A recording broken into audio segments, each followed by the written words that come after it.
I'm going to look at 6 morning rituals that I would suggest that you need to take on if you want to see your life become all that it could be. When we think about the idea of the best is yet to be, we need to have the building blocks in our life every day to make each day the best and to be a good steward of it. Do you think about the way that you start the day, the things that you think about, the things that you do initially? Those things really do set the pace for how the rest of your day is going to be.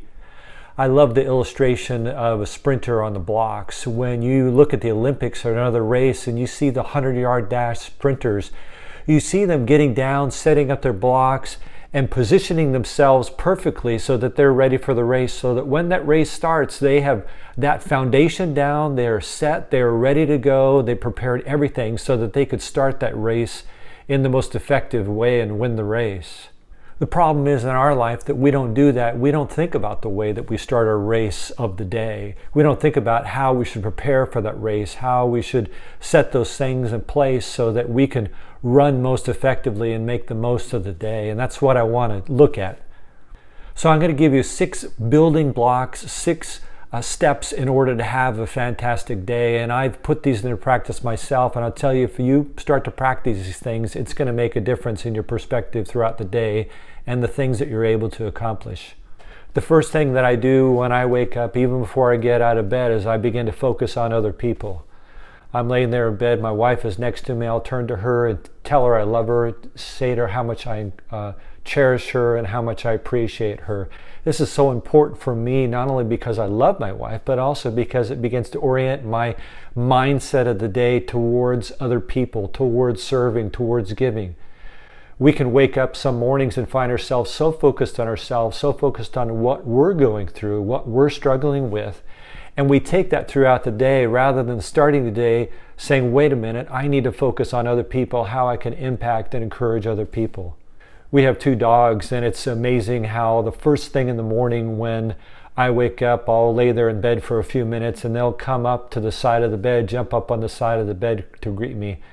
And I just laugh at times because I think what an encouragement that is from these 2 dogs. And then I'll reach out and pet them. And that's just another way to remind me of how significant it is when somebody, even dogs, come and encourage me and how I can respond to that by thinking about them.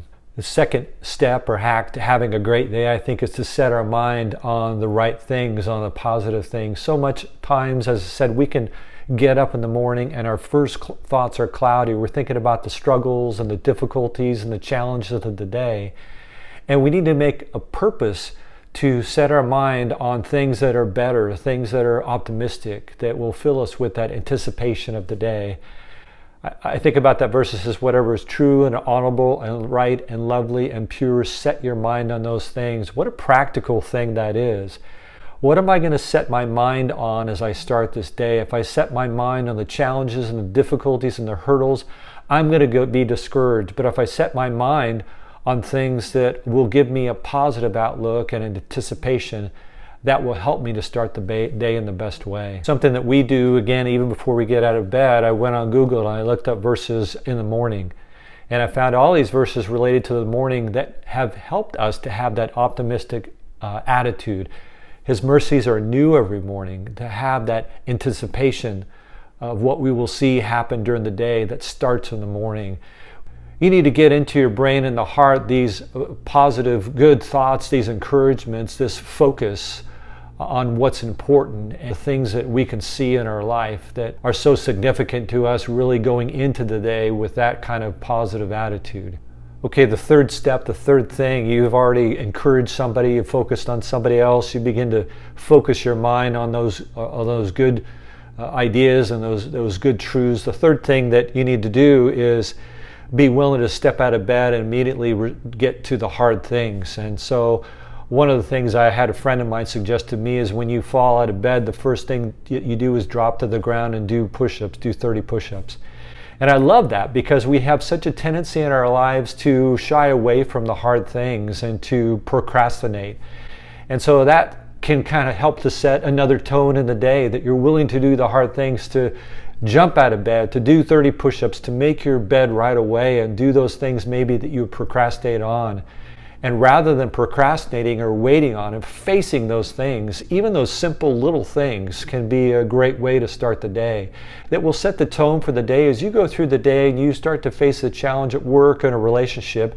Rather than running from it or procrastinating it, that you get to a better mindset where you're willing to face those things and deal with them and move past those things. I want to thank you for watching this YouTube video. This is my desire to encourage other people, and I want to ask you quickly to do 3 things. One is to click the like button if this is an encouragement to you. The second thing is to subscribe. If you want to receive these videos and notified when they're coming out, click the subscribe button. The third thing is, would you share this video with somebody, maybe somebody who struggles in the morning, that you can click that share button, you can text it to them, you can email it to them, and let them know about this page.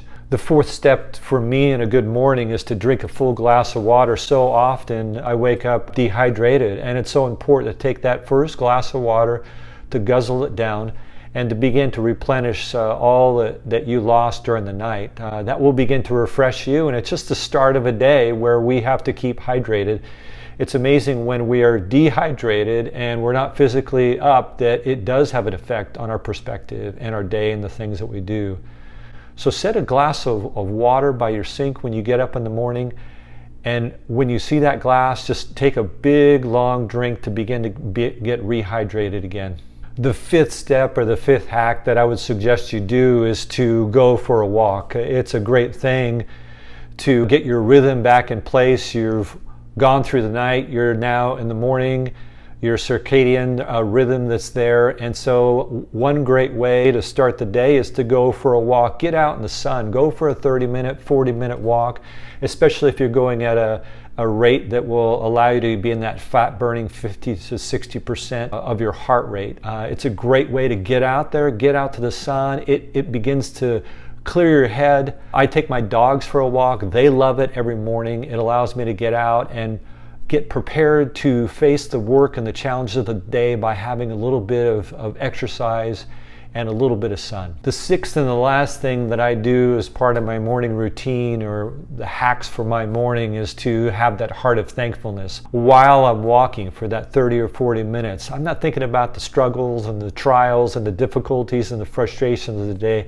I try to focus on what I'm thankful for, to think about those things that have been placed in my life that I appreciate, from daily food to my wife, to my relationships, to the job that I have, to my health, to the opportunities that I have to help other people. It's just a wonderful way, again, to start the day when you spend a concerted amount of time focusing on the things that you have, that you appreciate, maybe you take for granted, and you need to stop and take a step back and say, thank you. Thank you for these things that I have in my life. And that carries on to the day as you go through your day. When you start out that way and you're going through your day and you face difficulty, starting that way allows you to step back for a minute and you have those things more in the forefront of your mind, and that will give you more of a positive outlook. If you begin to do some of those things or all those things, it's going to set your day on the right path even before you get to work, even before you get to the challenges of life. You begin to do that, you begin to set yourself in those blocks right, you begin to get ready for the race of the day, then you're going to be more effective in the day and enjoy more of life and what God gives you during the day. So I encourage you to do that. Remember, the best is yet to be.